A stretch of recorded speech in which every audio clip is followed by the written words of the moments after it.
Pour quelle raison le CDH, par exemple, et le FR, au-delà de ce qu'on raconte, de ce qu'on raconte dans les journaux, moi je voudrais les raisons essentielles et les raisons profondes qui ont fait que vous, et quand je dis vous CDH, et le FR, vous avez répugné, vous avez rejeté cette éventualité de reconduire la coalition avec vous.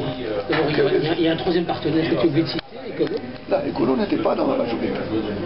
Mais ils ont participé pleinement aux négociations. Non, attends. Moi, je te parle des gens qui ont travaillé avec Moreau, parce que de là, peut-être, il y a une partie d'abord, de il y a évidemment une nouvelle donne électorale. Le CDH, CDNV... Mais attends, c'est important de le savoir. Pour la première fois, le CDH, CDNV présente une liste à part. Nous passons d'un certain nombre d'élus à un nombre d'élus beaucoup plus important. Je rappelle que nous avons 6 élus, ce qui était très important dans la balance par rapport à la configuration suite aux résultats sortis des urnes. Ça, c'est déjà un premier élément. Donc tu ne peux pas comparer ce qui s'est passé en 2012 et en 2006. Mais donc, nous avons... arithmétiquement, vous étiez aussi dans la possibilité très aisée de former une coalition avec Moreau.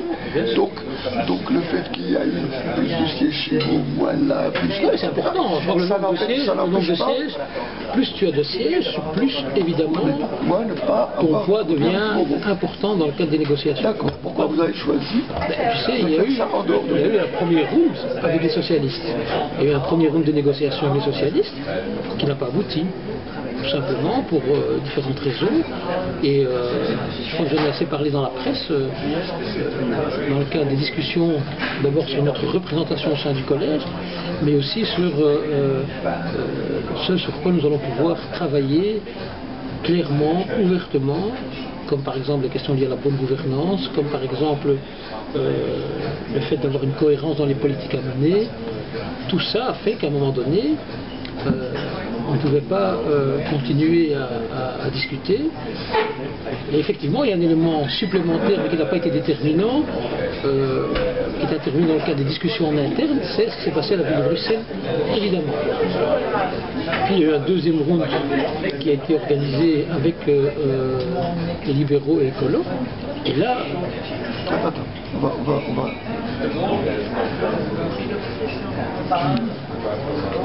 Tu essaies d'éviter de répondre à la question. Je crois que je suis très clair. Non. Vous avez été pendant 5 ans avec Moreau. Qu'est-ce qui se passe? 5 ans de vraie gouvernance.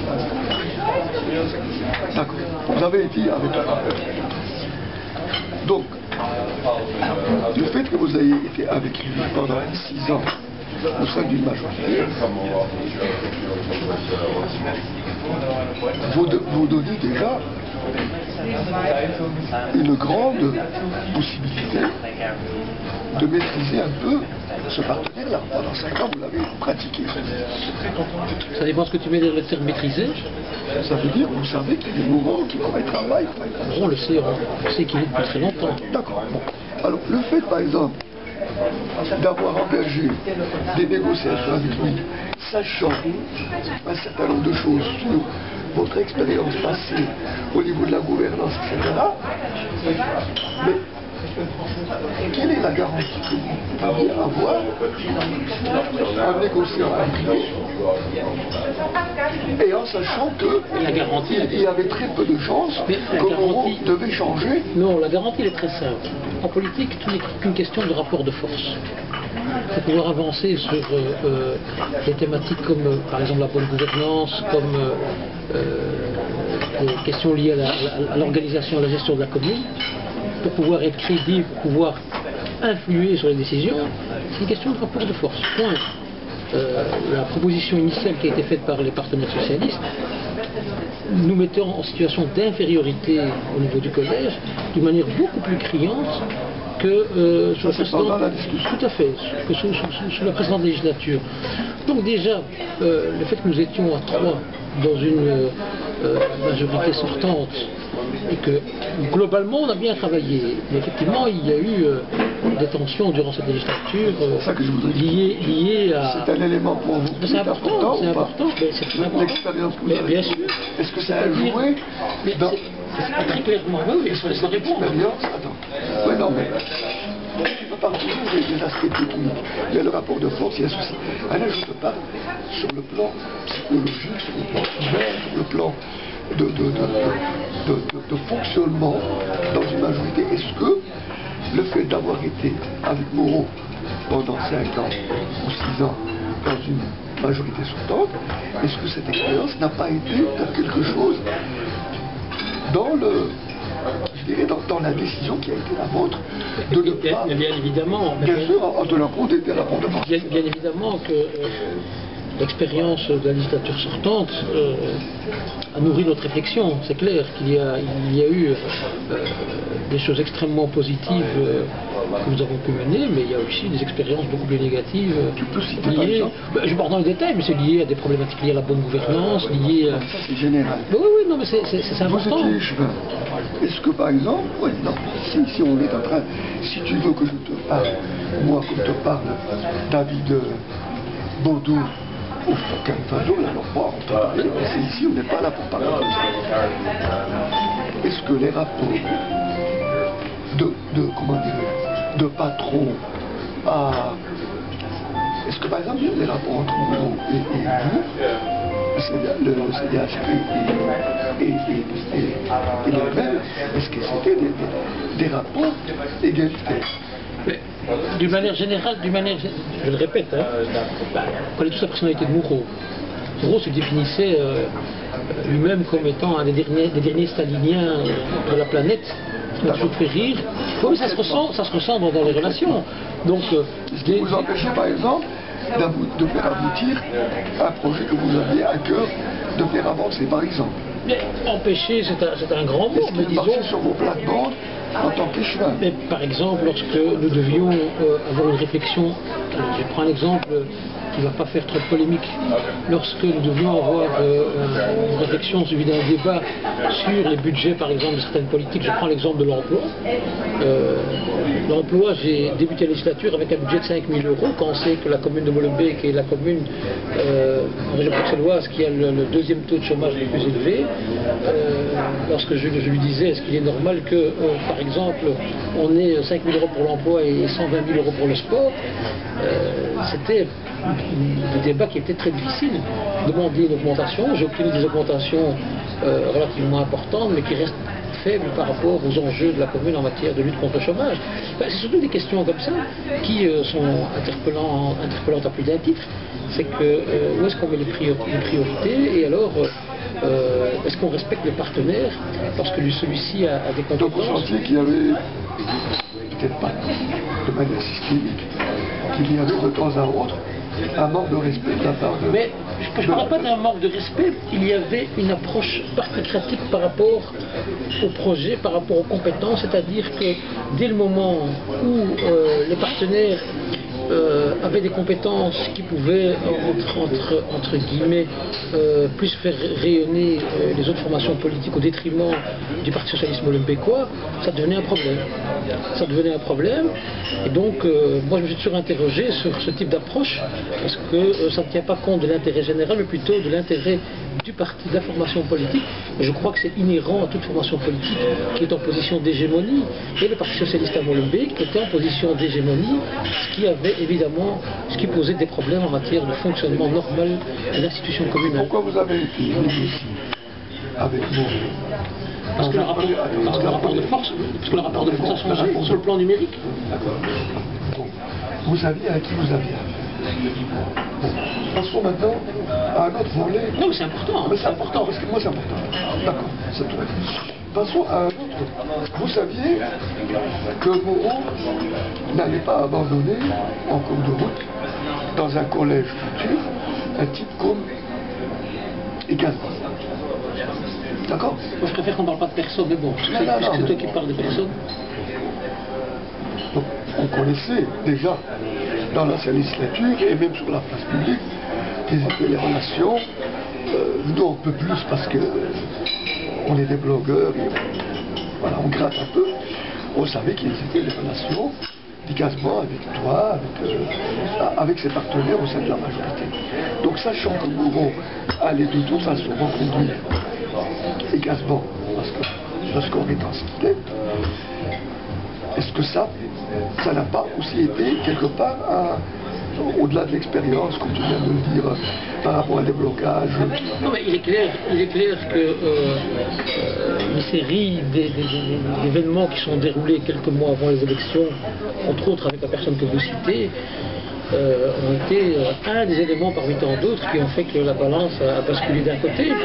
Mais je crois que à ce niveau-là, il est tout à fait possible d'avancer vers des solutions qui auraient, je veux dire, contenté un maximum de personnes. Je prends par exemple l'exemple début de législature précédente, en 2006, discussion très importante par rapport à toutes ces rumeurs, à tous ces éléments qui circulaient par rapport à un certain fonctionnement des propriétés communales. Donc il y avait quand même pas mal d'informations qui nous arrivaient, comme quoi les règles n'étaient pas respectées en matière d'attribution des appartements.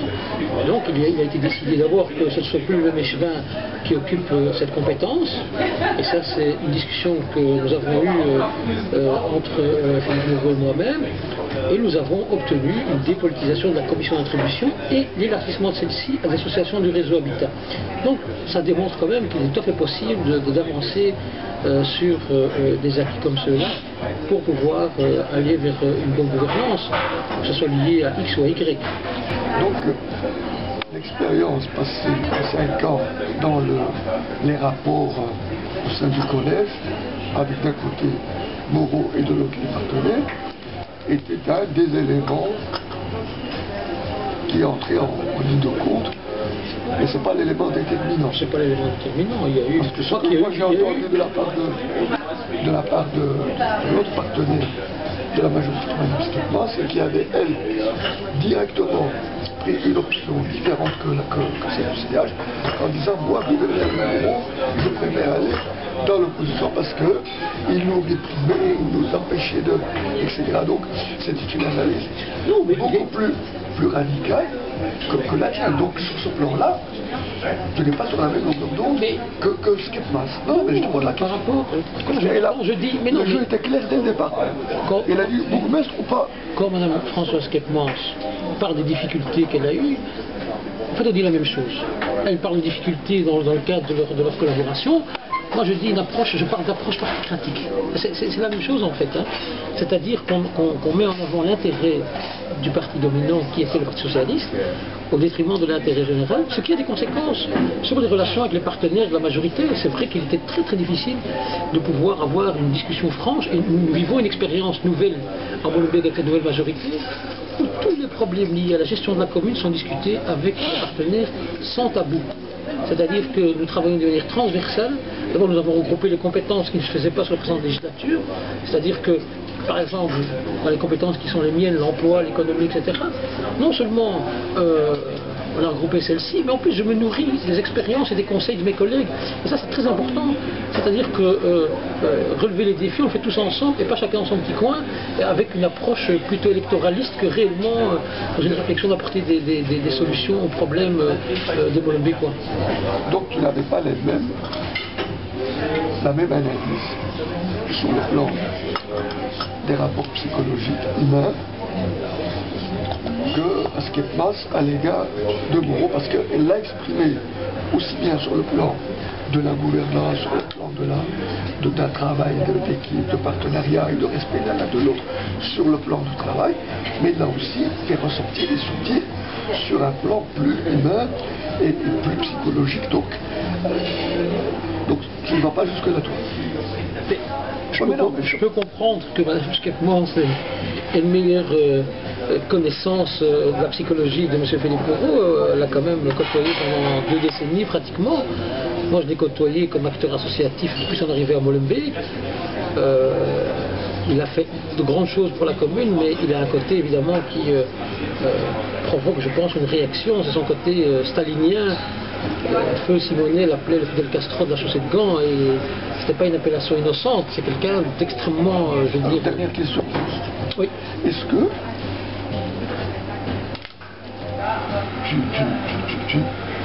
tu nourris une naïveté si profonde que pour croire qu'un type Komoro qui est dans la politique, qui est drogué par la politique depuis 50 ans pratiquement, est-ce que tu penses que, en ayant travaillé avec lui sur le premier rôle, etc., que sur ce plan-là, le gars allait devenir tout d'un suite un ami, ou je sais pas moi, ou un vrai démocrate, et se couper avec le Staline, etc. Est-ce que tu pensais comment on pourrait... D'abord, si ça peut te rassurer, moi, si on a l'ambition de faire de la politique, il vaut mieux pas être trop naïf. Donc je pense pas être naïf. Néanmoins, non, ce que je dis moi, c'est que... Komoro pourrait changer du jour au lendemain. Pourrait ne plus être stalinien dans ses rapports avec les... C'est pas un changement qui est lié à une intervention divine ou quelque chose qui ressemble à ça. C'est un changement qui est lié... C'est un changement qui est lié à une réalité numérique, un nouveau rapport de force. C'est-à-dire ne plus avoir la majorité au sein du collège, tout simplement. Et donc, bien évidemment, tu as un peu résumé la situation en parlant de l'aspect, je veux dire, autoritaire de nouveau. C'est clair que pouvoir travailler avec lui dans des rapports de force égaux, ça nécessite un équilibre au collège. Et cet équilibre, on ne l'avait pas à l'issue des négociations du premier round. Et non seulement on n'avait pas cet équilibre, mais en plus il y a toute une série de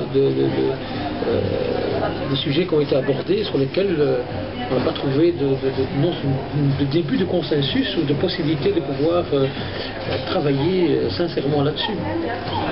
Est-ce que, après 20 ans, c'est plus que 20 ans que vous... Oui, 20 ans. C'était ces 20 ans de gestion de la commune de Molenbeek.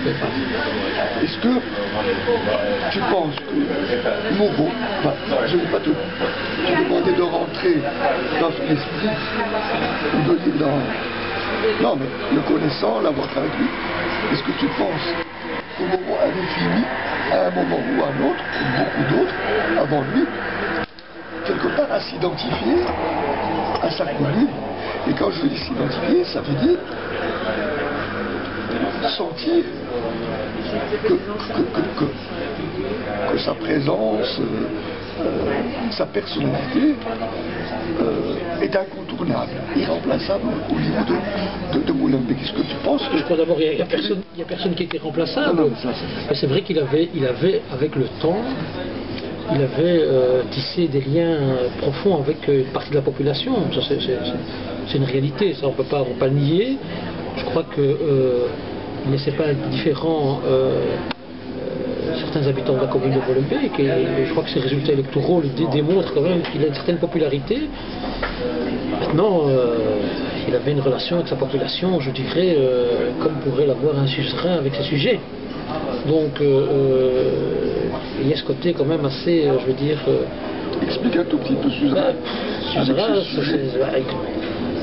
moi je pense qu'il y avait malheureusement très peu d'initiatives qui visaient à faire en sorte que la population s'émancipe, mais plutôt qu'il y ait cette espèce de filiation.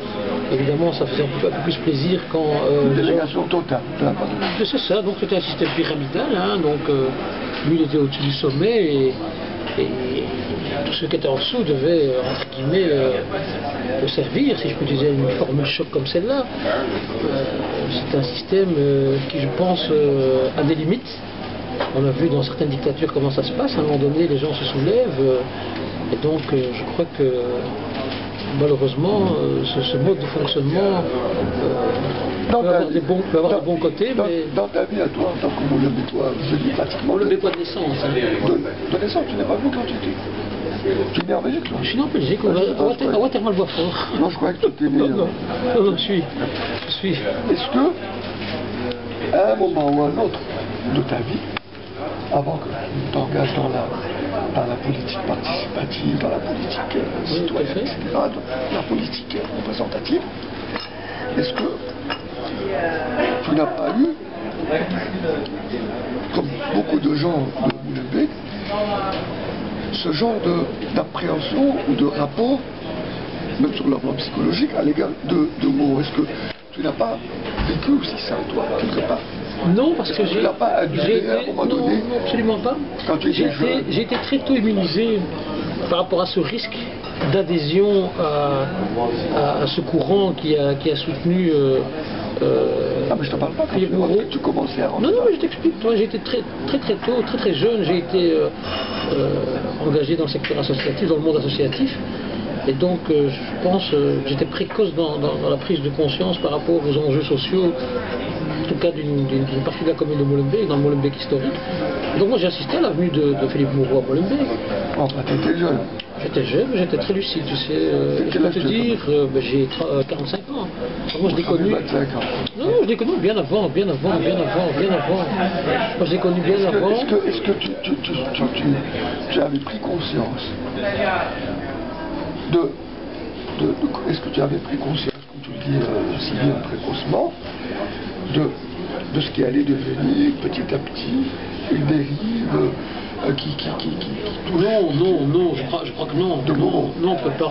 Parce qu'il n'est pas né comme ça. Moi, quand je l'ai connu, quand il est devenu bourgmestre, personne ne pouvait s'imaginer qu'il allait rester 2 décennies. Personne ne pouvait dire qu'il allait rester 20 ans aux commandes de la commune de Molenbeek. Je crois que il a mis tout en œuvre sur le plan politique et surtout associatif pour pouvoir s'assurer d'une adhésion très large d'un certain monde associatif créé par lui. Je parle de l'associatif officiel, donc tout le réseau des maisons de quartier, etc. Donc celui-ci, et c'est là une des plus grosses dérives que j'ai dénoncées quand j'étais acteur associatif, c'est cette frontière très floue entre le Parti Socialiste et... On ne l'est pas stalinien, mais on le devient avec le temps. Je vais faire une thérapie de M. Moreau. Je vais parler de cette Moreau. À un moment donné, on découvre que ce gars-là, il est stalinien dans la manière de gouverner, dans ses rapports avec... En tout cas, les témoignages que j'ai des gens qui l'ont côtoyé bien avant qu'il ne devienne bourgmestre, c'est un mode de fonctionnement qui a toujours été le sien. Donc il fait partie de ces politiciens dominants, et donc ils ne conçoivent le pouvoir qu'avec des personnes qui sont à ses ordres autour de lui. Point. Et moi j'ai retrouvé ça dans les relations qu'il avait avec tous les gens de son entourage ces dernières décennies. J'ai assisté, j'ai encore en tête, il y a une vingtaine d'années, des réunions publiques où il humiliait les gens qui lui étaient proches en leur faisant des remarques désobligeantes devant des centaines d'habitants, sans que ceux-ci réagissent. Et quand je dis que j'étais... Des collaborateurs même. Des collaborateurs, oui. Et quand je dis que j'ai été immunisé très tôt, c'est suite à ce genre d'expérience. J'avais du mal à concevoir ce type de relation, c'est-à-dire être avec quelqu'un qu'on peut... C'était dans des rencontres. Des rencontres, comité de quartier, réunion avec l'associatif. Il avait cette prépension c'est le terme, à humilier les gens de son entourage, et quand il avait l'occasion d'humilier ses interlocuteurs. Et ça a toujours été, je vais dire, très jeune, quand j'ai assisté à ce genre de scène. Il y a cet aspect-là de sa personnalité qui m'a toujours rébuté. Donc c'est ce qui fait que au fil du temps, on a eu des bonnes relations de travail, mais c'est vrai qu'on a toujours eu, ces dernières législatures l'a démontré, des moments je veux dire, de crise et de rapports de force extrêmement importants, parce que il s'est toujours je veux dire, il s'est toujours contenté de personnes qui lui disent amen, qui lui disent oui. Il acceptait très peu ou quasi pas des gens, des soumis ou des bénis oui ou que sais-je. On peut utiliser toute une série de formules. Et donc pouvoir avoir des gens qui sont dans la contradiction lui posait véritablement un problème. Et donc moi je l'ai expérimenté au sein du collège. C'est pour ça que quand il dit qu'on était au courant de certains dossiers, etc., non, ça c'est faux, parce que être au courant des dossiers c'est une chose, mais lorsqu'on abordait des problèmes liés à ces dossiers, c'était souvent sous un nom conflictuel. Ils ne considéraient pas comme des partenaires dans un collège ou pas? Non, non, il y avait, non, sincèrement, il y avait... Pas un collège communal, mais dans un travail collégial. Mais il y avait, ça n'a rien à voir avec l'expérience qu'on connaît aujourd'hui, évidemment. C'est pas, on ne peut pas comparer l'époque où le Parti socialiste était ultra dominant, où il contrôlait les dossiers, où il était très très difficile de pouvoir aborder certaines thématiques ouvertement, et ce que nous vivons comme situation aujourd'hui. Venant de ce que tu viens de nous décrire, qui est très important dans un début de connaissance d'une personne qui a marqué non pas seulement la vie ou la vie, mais la vie tout entière. Est-ce qu'on peut dire, par exemple,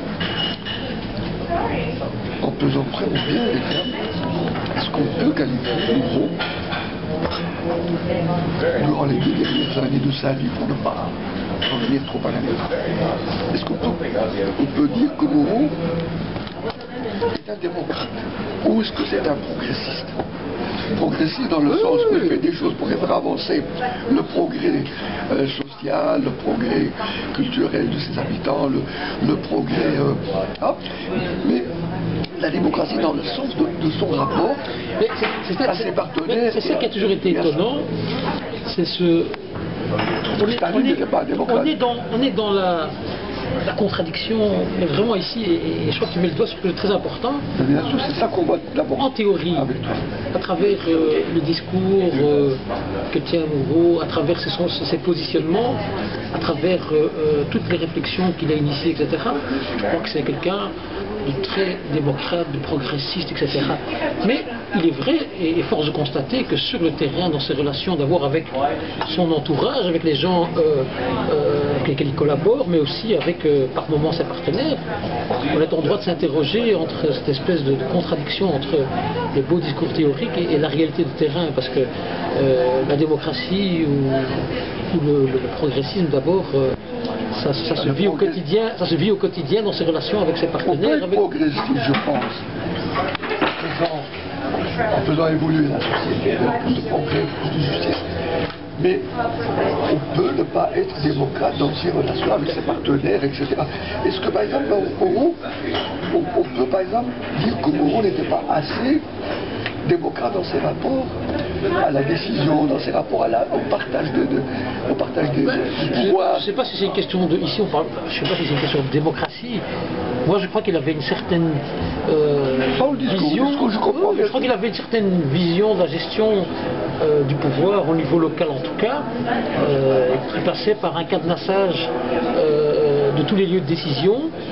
Et si on estime... Est-ce que cette manière-là, tu estimes cette manière démocratique? Moi, c'est absolument pas. C'est peu ou pas démocratique. Hein. Absolument pas. C'est-à-dire que tous les lieux où les choses se décidaient, on faisait en sorte de pouvoir avoir une mainmise absolue dessus à travers ses collaborateurs, à travers ses relais, ce qui est vraiment problématique par rapport à cette vision qu'on a de la démocratie.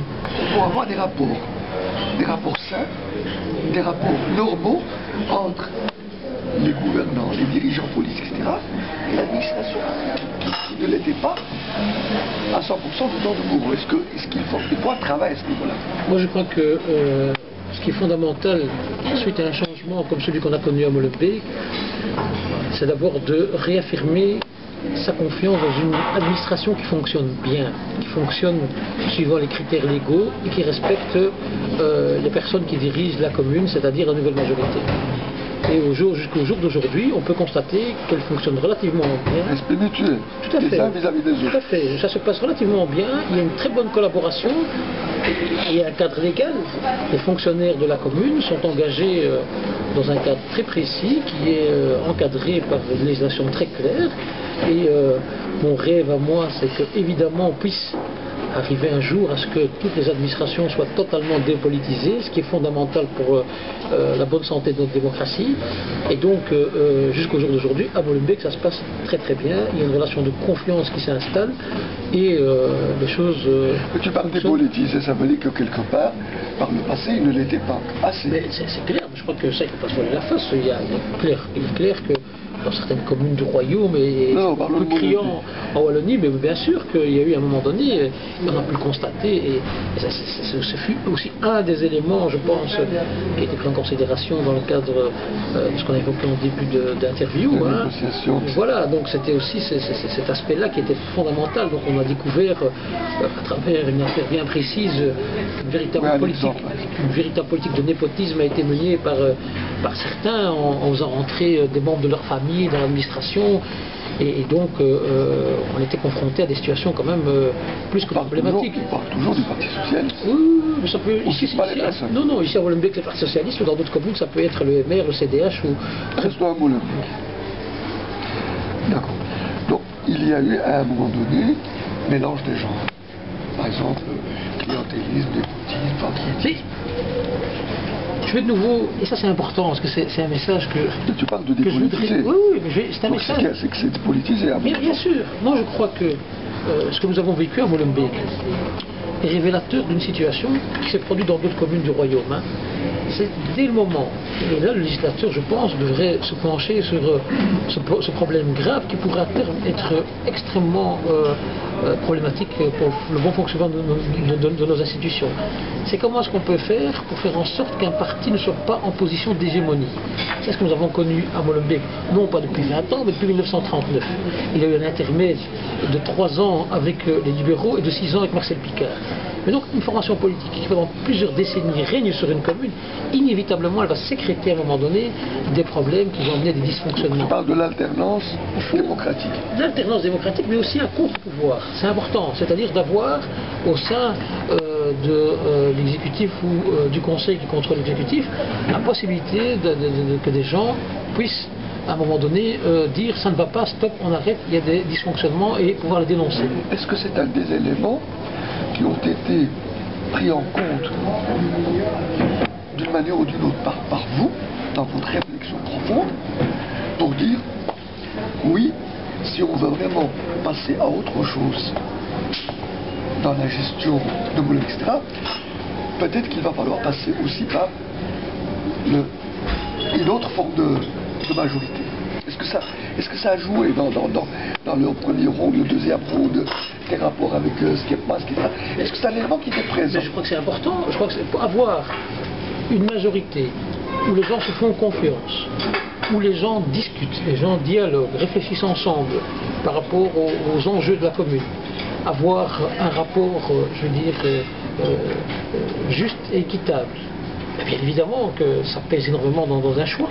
Et c'est ce qu'on a pu avoir avec les écolos et les libéraux. C'est pas la réponse à ma question.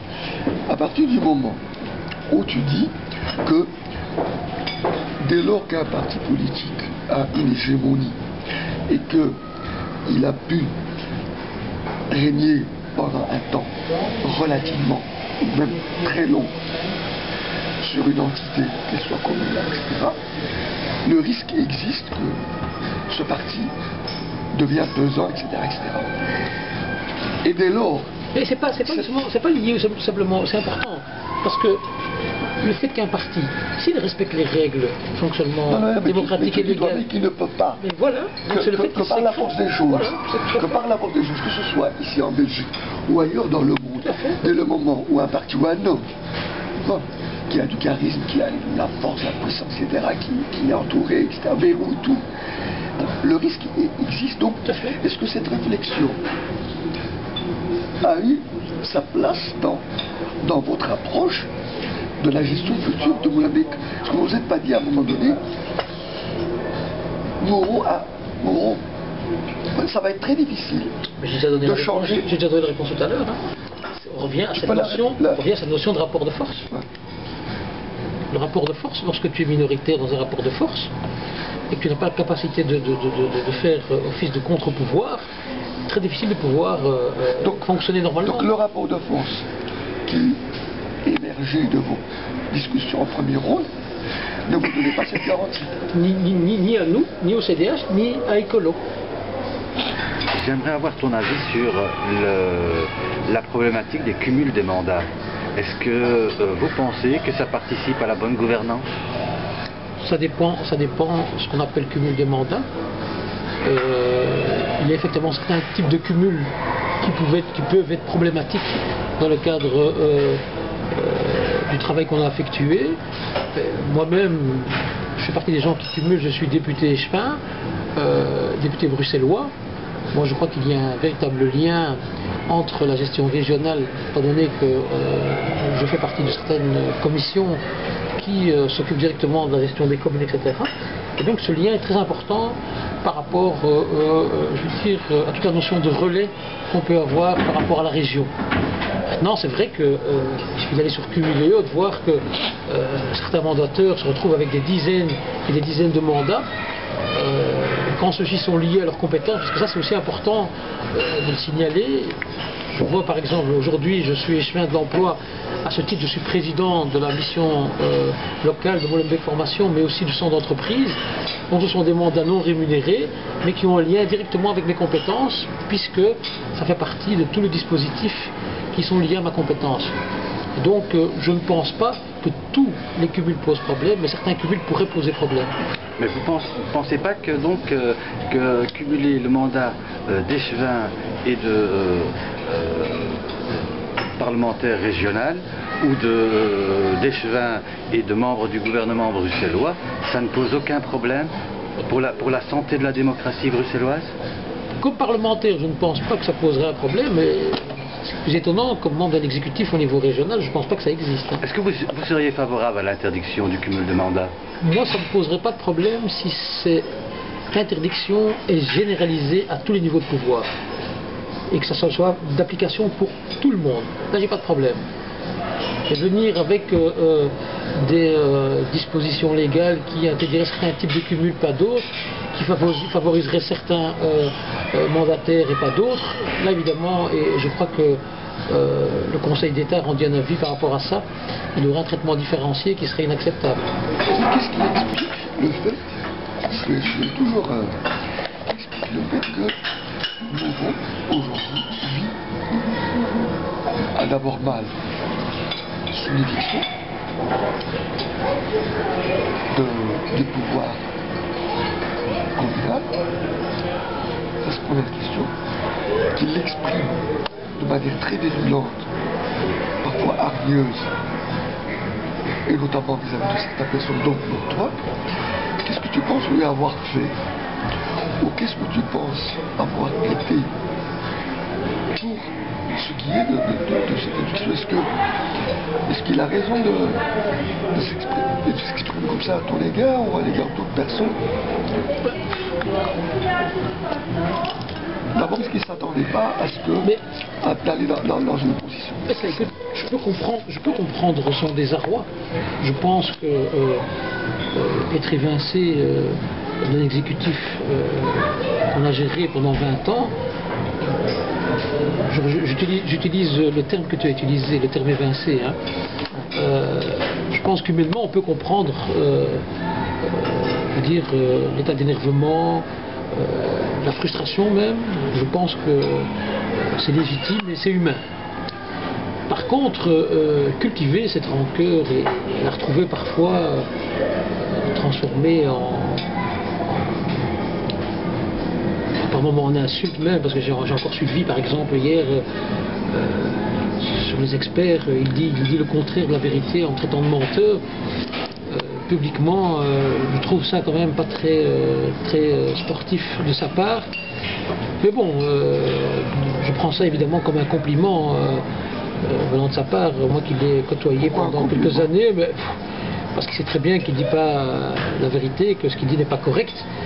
Mais bon, c'est quelqu'un qui a quand même apporté beaucoup de choses pour la commune de Molenbeek, donc je vais me rappeler que des côtés positifs et essayer d'oublier les côtés négatifs. Et mon Dieu, il y en a quand même pas mal. Hein. Donc voilà, plus que ça, je ne pourrais pas donner d'autres explications, parce que là, il faudrait, je pense, peut-être faire appel à un thérapeute pour essayer de comprendre un peu ce qui se passe dans sa tête, et ça, je n'ai ni le temps ni l'envie de le faire. Tu as d'autres choses à faire. Il fallait revenir sur cet aspect de la question. Et je pense qu'on n'a pas beaucoup abordé ça. Tu as encore quelque chose à dire par rapport à l'évolution? Bon, tu vas me dire, je ne suis pas à l'évolution du PS, du Molenbeek, sans Moreau. Mais tu vas me dire c'est leur problème. Non, c'est clair que c'est véritablement leur problème. Mais il est clair que ce qu'on a évoqué tout à l'heure par rapport... Mais non, mais je crois que ce qu'on a évoqué tout à l'heure par rapport au système qu'il a mis en place, le fameux système pyramidal, où finalement, j'ai dit avec beaucoup d'humour et d'ironie, c'était un peu le suzerain qui... il se fait que dans la section locale, il avait ce même mode de fonctionnement.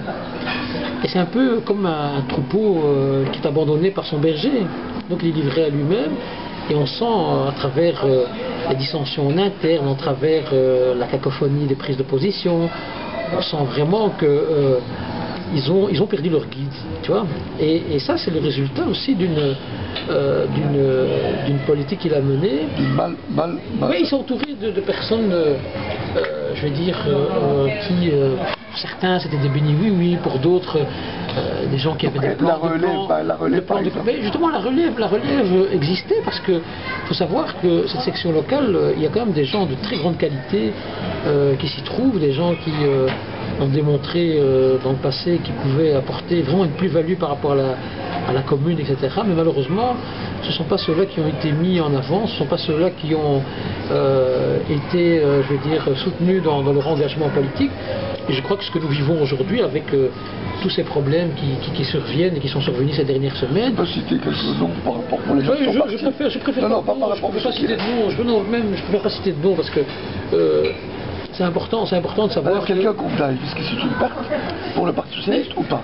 Très sincèrement, Mohamed Daïf est Mais Mohamed Daïf est un échevin qui a terminé sa législature et qui a fait un excellent travail.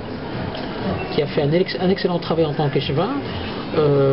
C'est vrai qu'il a un caractère très particulier où avoir des relations, je veux dire, normales, c'était pas évident parce qu'il faisait partie aussi des gens qui étaient des compagnons de route de Philippe Moureau. Donc dès le moment où on avait un problème avec Philippe Moureau, lui-même se sentait concerné. Donc on avait un problème avec Mohamed Daïf. Et donc voilà, c'était un peu ce genre de relation qui faisait que l'aspect plutôt, je veux dire, capacité en tant qu'échevin était terni par cette attitude-là.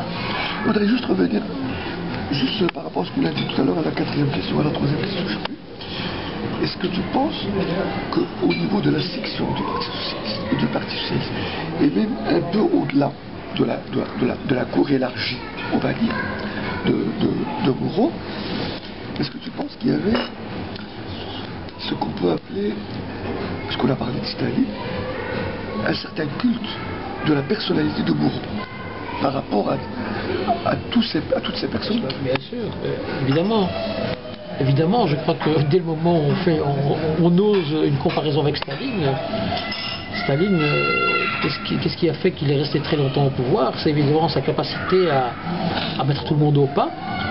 Et ceux qui n'étaient pas capables de suivre cette dynamique, eh ben, ils étaient mis de côté.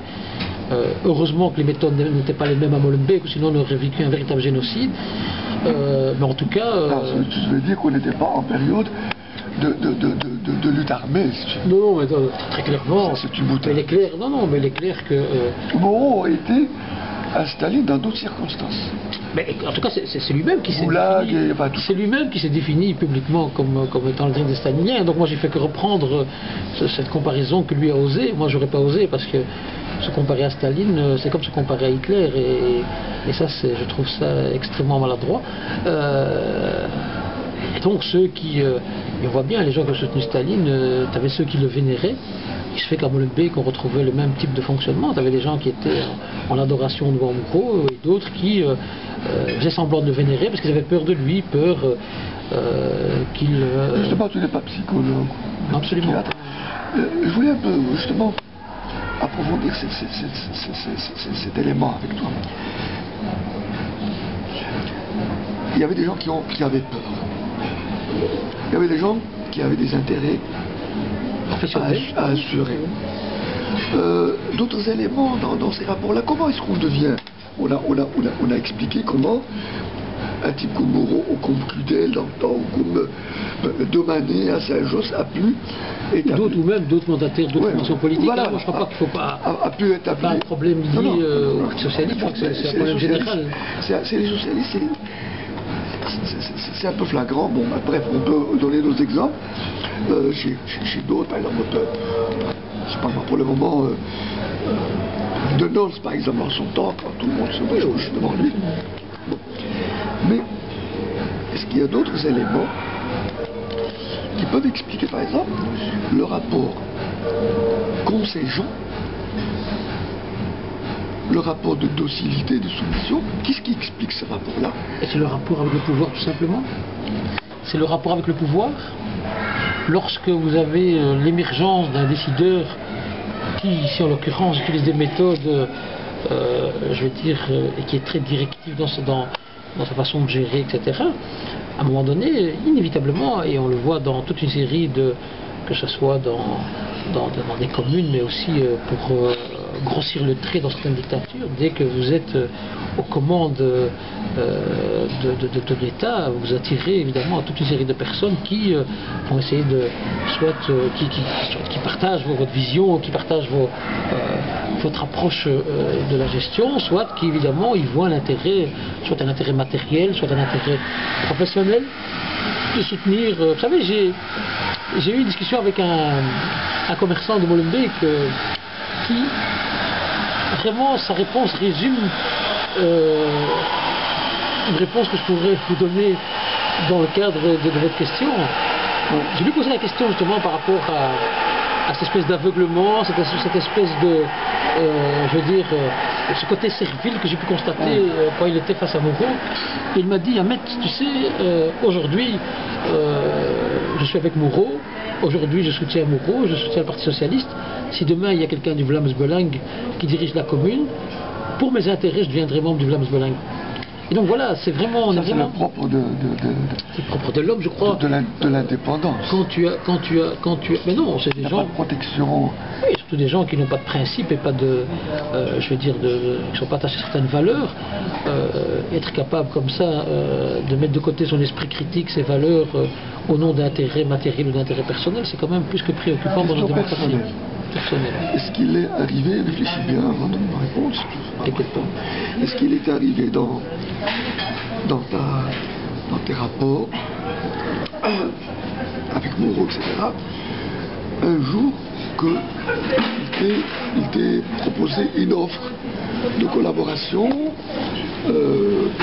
par exemple une adhésion à la section du Parti socialiste? Est-ce que c'est arrivé dans la discussion un jour, même sous forme de souhait de sa part? Non, il y a eu des appels du pied. Il y a eu des appels du pied très clairement. Il y a eu des appels du pied, mais ce ne sont pas des offres, je vais dire entre guillemets. Vous savez, je suis un homme de principe, je partage certaines valeurs et ma réaction par rapport à ce type d'offre aurait été relativement dure. Il faut savoir que j'ai décidé d'adhérer au nouveau PSC à l'époque. C'est un choix, je vais dire, mûrement réfléchi. Moi j'aime bien rappeler à qui veut m'entendre que je suis monté dans un bateau qui prenait l'eau à l'époque. Et c'était vraiment après une mûre réflexion et du nouveau PSC à l'époque, hein, donc je parle en 2003, il n'était pas en bonne santé politique, il était en chute et donc c'était vraiment un choix personnel. Oui, vieilli, avec une section locale moribonde, mais j'ai rejoint ce parti parce que il y a entre autres la charte qui avait été initiée par Joël Biquet, dans laquelle j'ai trouvé toute une série de réponses à mes questions, et surtout que c'était aussi une volonté d'apporter une alternative, de trouver une alternance pour les Molenbeekois. Et bon, l'histoire m'a donné raison, ça a pris quelques années certes, mais l'histoire m'a quand même donné raison. D'où dernière question à ce stade-ci, par rapport à la première question que j'ai posée. Y a-t-il eu des ouvertures de collaboration plus pointues de la part de Moreau vis-à-vis de toi? Tu as dit que oui, il y en a eu, peut-être pas de manière très explicite ou technique ou politiquement claire, mais est-ce que ça n'a pas fait en sorte que ceux qui étaient proches de Moreau prennent une attitude à ton égard qui a marqué leur relation avec toi? Non, je crois. Rivalité Non, je crois franchement, je ne pense pas que. Parce que. Il serait peut-être temps qu'on comprenne que les personnes issues de l'immigration ne sont pas des marchandises qu'on s'échange ou qu'on vend. Je crois qu'il y a certaines personnes qui émergent dans ces différentes communautés étrangères qui ont la capacité d'avoir un engagement par conviction et pas un engagement pour des raisons alimentaires. Et la réalité aussi prouve qu'il y a d'autres personnes. Mais il y a une évolution extrêmement positive et je vois ça dans toutes les formations politiques. Il y a des gens d'une très grande qualité qui vont adhérer à leur formation, qu'on soit d'accord ou pas, par conviction et qui défendent leur opinion et leur point de vue. Et ça, c'est très important. Est-ce que tu n'as pas l'impression que c'est le cas aujourd'hui? Parce que les partis politiques, les directions des partis politiques n'admettent plus maintenant de recevoir n'importe qui sur leur liste, etc. Il y a quand même une certaine... C'est clair qu'il y a une prise de... Je crois que les événements récents qu'on a vus avec certains candidats qui ont défrayé la chronique, que ce soit pour des raisons judiciaires ou d'autres raisons, très clairement les formations politiques ont pris conscience qu'ils devaient être un peu plus regardants quant à la qualité des personnes qui mettent sur leur liste. Mais d'une manière générale, je crois qu'on doit tout doucement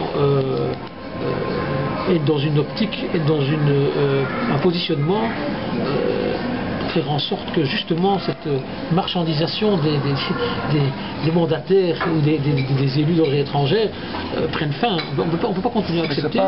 Mais c'est pas à ce niveau-là que on ouvre la discussion avec vous. En ouvrant la discussion avec vous aujourd'hui, on n'a pas ouvert la discussion avec un élu issu de l'immigration. On a ouvert...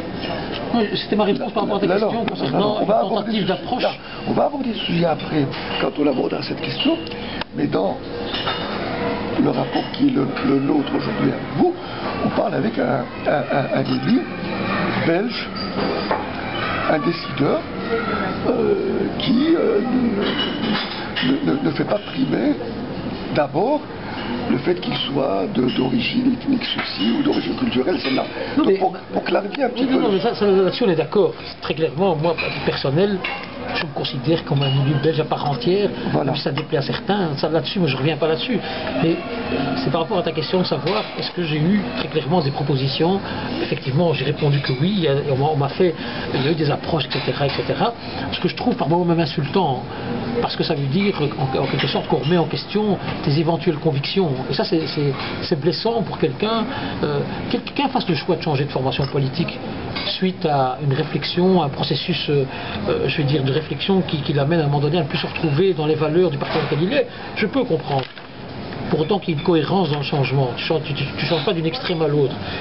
Mais ce qui est difficilement compréhensible, c'est les tentatives faites par certains partis, et c'est pas le sport favori que du PS, il y a dans mon parti, je le fais aussi de temps en temps, mais ça je trouve vraiment dommage, c'est que cette volonté de vouloir débaucher des gens parce qu'ils ont soi-disant une capacité de ramener des électeurs ou soi-disant non, je trouve que c'est une démarche qui soit d'origine étrangère ou de la société civile, qui est très malsaine pour le bon fonctionnement de notre démocratie.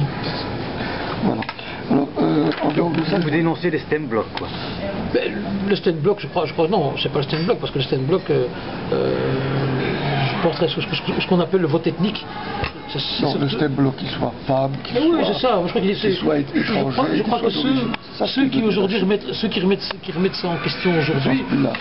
Non, mais en général, ceux qui remettent ça en question, c'est pour dénoncer le vote ethnique qui tue certaines communautés.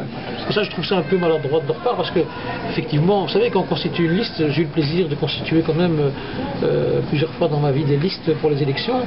On essaie d'identifier des niches électorales. Évidemment, essayer de trouver des candidats, des candidates qui vont chercher des électeurs dans leur environnement immédiat, des femmes, des hommes, des personnes issues de la communauté subsaharienne, etc. Et là, il y a tout un calcul qui se fait. Ce qui est important ici, c'est de mettre en avant les capacités, les compétences et les convictions des candidats, et non pas seulement leur origine, ce qui serait évidemment problématique si on ne tenait compte que de ce critère-là.